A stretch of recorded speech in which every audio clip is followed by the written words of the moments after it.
Bon, je suis le professeur Maurice Tardif, professeur titulaire à l'Université de Montréal dans le champ de l'histoire et de la sociologie du personnel scolaire. J'ai le plaisir de vous présenter mes collègues David Darisso et Pierre Canisius Kamenzi. Nous allons vous présenter aujourd'hui un bref portrait du système scolaire, fondamentalement l'éducation fédérale des jeunes. Pierre Darisso va se charger de cette partie-là et Kamenzi va nous présenter, lui, les politiques et l'évolution du système d'enseignement supérieur. Le système d'enseignement, si on le prend du préscolaire à l'université, c'est la plus vaste institution de la province de Québec. On parle d'environ 1,5 million d'enfants, d'adolescents, de jeunes adultes. Donc, c'est quelque chose d'énorme. Et si on tient compte des familles de ces enfants-là, de ces adolescents et de ces jeunes adultes-là, on comprend qu'au moins le tiers, sinon davantage, de la population du Québec est impliquée d'une manière ou d'une autre dans notre système d'enseignement. Ce système d'enseignement-là, depuis une cinquantaine d'années, grosso modo, depuis la Révolution tranquille, est traversé par une tension centrale qui est la tension entre démocratie et méritocratie.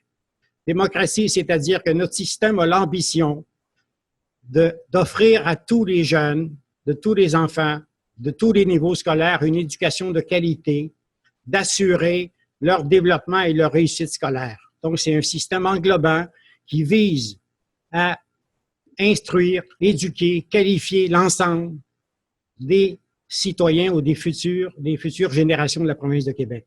En même temps, c'est un système qui cherche aussi à sélectionner à travers ces élèves-là, à partir de leur talent, de leur mérite, de leur persévérance, les élèves, les étudiants qui vont pouvoir aller le plus loin possible dans différentes filières.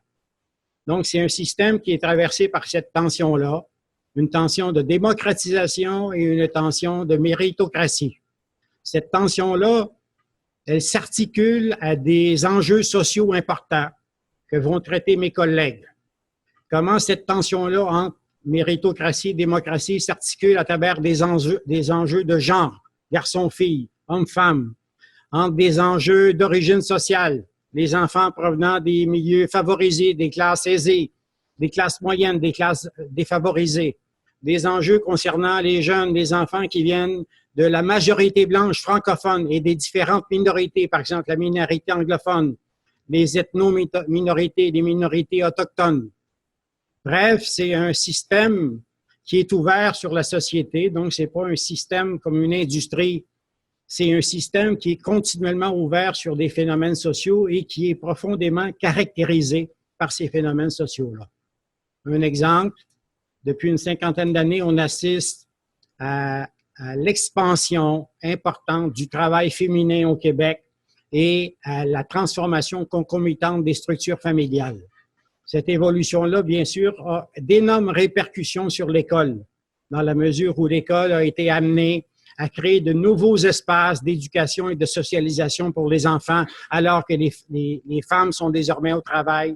Par exemple, les services de garde en milieu scolaire. L'école se voit davantage chargée de missions d'éducation et de socialisation, parfois même de socialisation de base au primaire. Donc, c'est un système vaste et complexe que va nous présenter succinctement le